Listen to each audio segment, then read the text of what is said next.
Hello everyone and welcome to Chess with M&M. Today I brought to you one of the most famous games in the chess history, the Game 6 of 1972 World Championship Tournament between Robert James Fischer and Boris Spassky. Now why this game is so exciting and why this game is so famous we will see now. Fischer with the white pieces and Spassky with the black pieces. Fischer opened the game by c4 and c4 was unexpected move by Fischer. Why? Because Fischer an e4 player, alright? And I don't know if you played d4 or c4 in his life, but if you played d4 or c4, I didn't see any game to Fischer started by d4 or c4. So c4 by Fischer was unexpected move for Spassky. And Spassky accepted the challenge and he played e6. Knight to f3 by Fischer, d5, d4 and knight to f6. The main line of the queen gambit declined.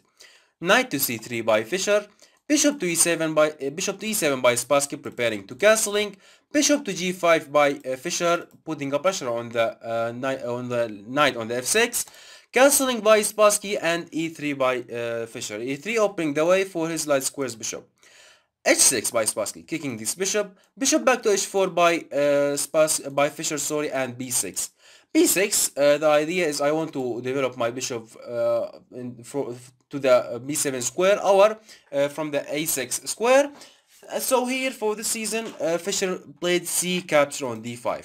Now here if the white played anything here example like something like bishop to e2, then the black will capture d capture on c4, forcing the white to move his piece his bishop again. And after bishop capture on c4, then the black will have a monster on the a1 h8 h1 on the a8 h1 diagonal. All right, so for this season here after b6 Fischer captured after e6 b6 Fischer captured c capture on d5, and after knight capture on d5 by Spassky, bishop capture on e7 by Fischer, queen capture on e7, knight capture d5 and e capture d5. Now the idea from these trades is okay, I opened the way for the light squares bishop, but also I closed the a1 and the a8 h1 diagonals. So b6 it seems like a wasting time now. So after e capture on d5, rook to c1 by Fischer, developing the rook on the semi file, bishop to e6 by Spassky, and here on the move 12 the exciting game started by queen to a4. Now queen to a4, what's the idea by this move? The idea is pushing b4 and not all the black to pushing c5. Example here, if the black played anything like king to h8, then b4 will be so strong move. What the black will play here?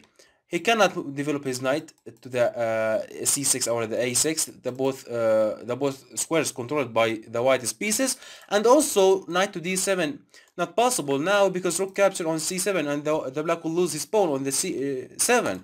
So, and here if the black tried to play something like rook to c8, then b5 comes, b5 and to stopping the c and the a pawns and taking the squares from the knight also. So for this season here after queen to a4, here immediately Spassky pushed c5 by Spassky, and now queen to a3 by Fischer. Beautiful idea. The idea, the black cannot capture or cannot push the pawn or cannot capture because he will lose his queen on the e7. So after a queen to a3 bending the c5 pawn, rook to c8 by Spassky. If I captured in the future, then my rook will be so useful on the c8. So after rook to c8, bishop to b5 by Fischer, bishop to b5, developing the bishop and also preparing to castling.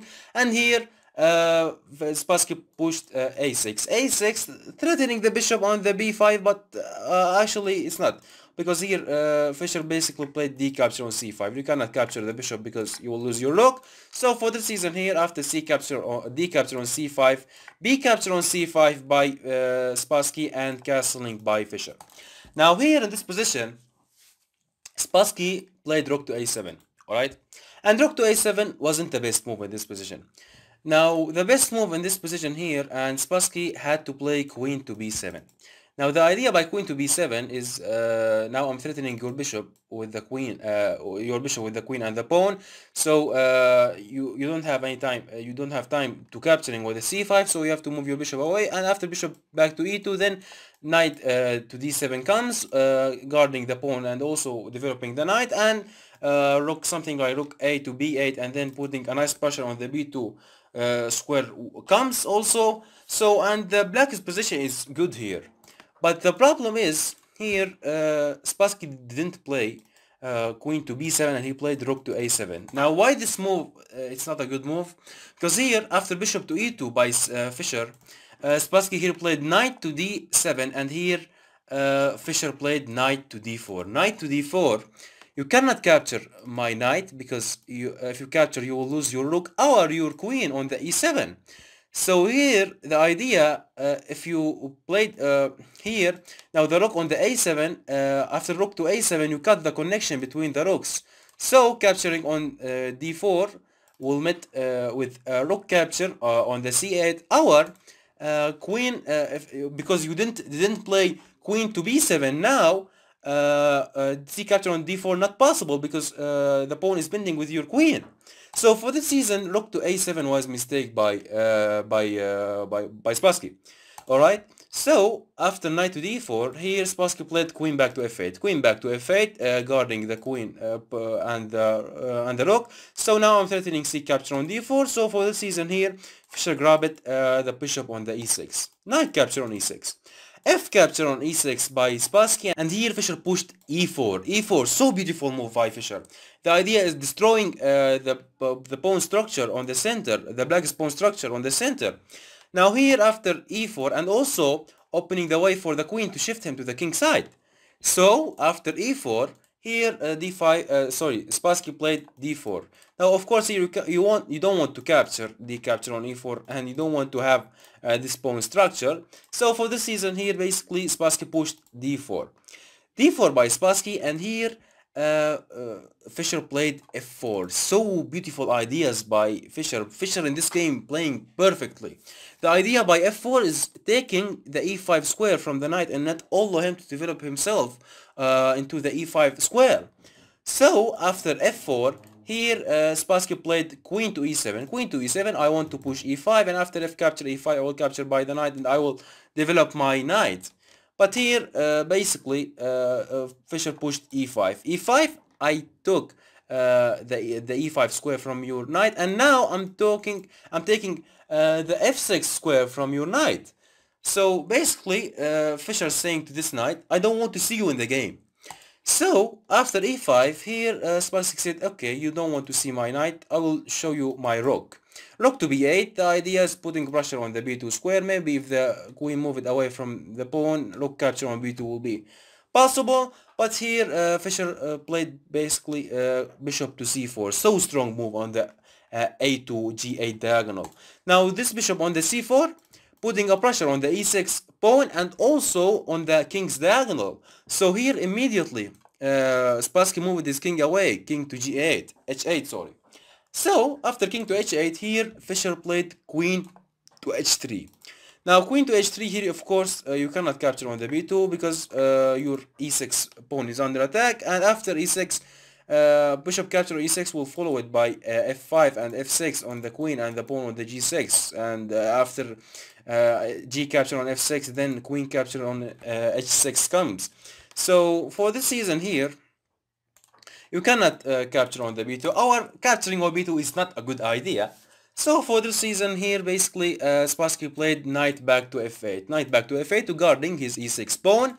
And after knight back to f8, b3 by Fischer. b3, not all of this rook to capture the b pawn. a5 by Spassky. a5, I want to push a4 maybe. If b capture on a4, then the rook on the b2 will make some counter attack for the black. And also, if the white didn't capture, and if I capture, then rook to a2 in the future will be a good idea maybe.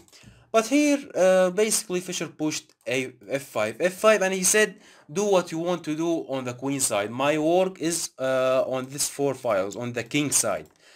So, f5 by Fischer. Of course, e capture or e5. You don't want to allow the white to push f5 on the queen and the pawn on the g7. So sorry here. So e capture on f5 and rook capture on f5 by Fischer, developing the rook and recapturing his pawn.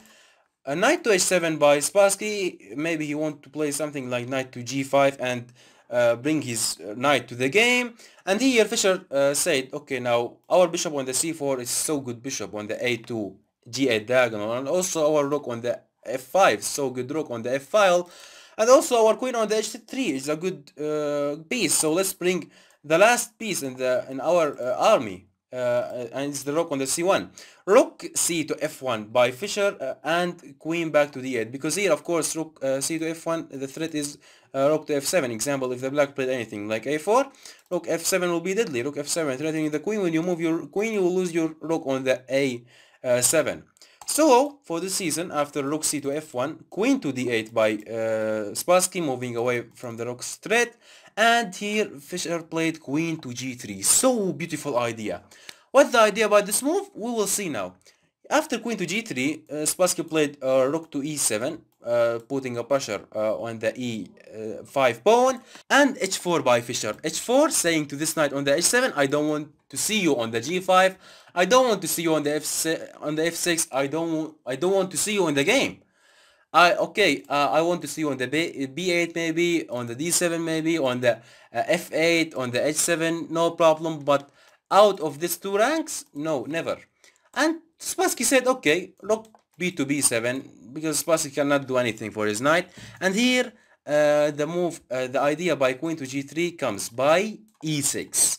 e6, so beautiful and so strong move by Fischer. What the idea here is clearing the e5 square for his queen.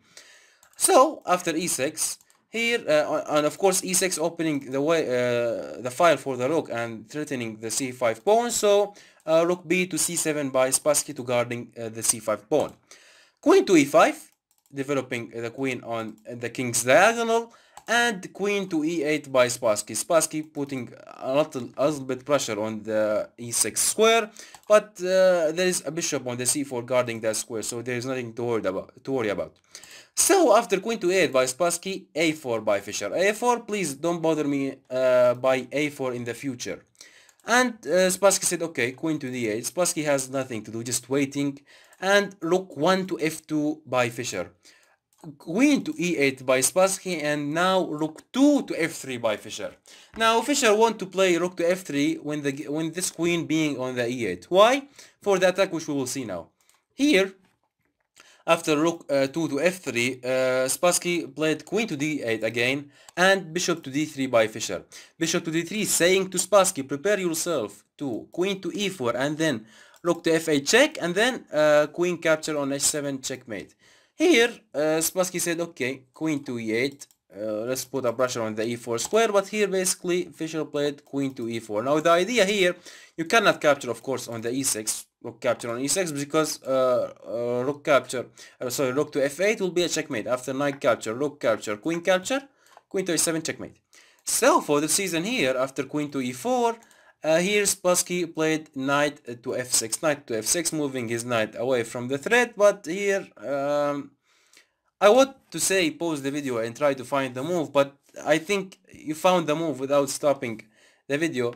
Here Fischer basically captured the knight on the f6, rook capture on f6, d capture on f6 by Spassky, rook capture on f6 by Fischer. Now the threat is rook capture on h6, and then so bad position for the black. Example here, if the black played anything like rook to b7, then rook capture on h6 will be deadly. After king to g8, queen to g8 to g4, queen to g4, sorry, check comes. After something like rook to g7, bishop to h7, and after king to f8, queen to f5, king to e7, queen to f6 check. Only move the king has to go to the d6, and then e7 check. And after queen to c7, queen to d6 with check comes. After king to c8, then bishop to f5 with check comes. Rook to d7, queen to a6 check, king to b8, and then rook to b6 check, rook to b7, and then queen capture on b7 will be a checkmate. So for this season here, After rook capture on f6, in this position Spassky played king to g8, and after king to g8 here Fischer played bishop to c4. What's the idea by bishop to c4? We'll see in the next move.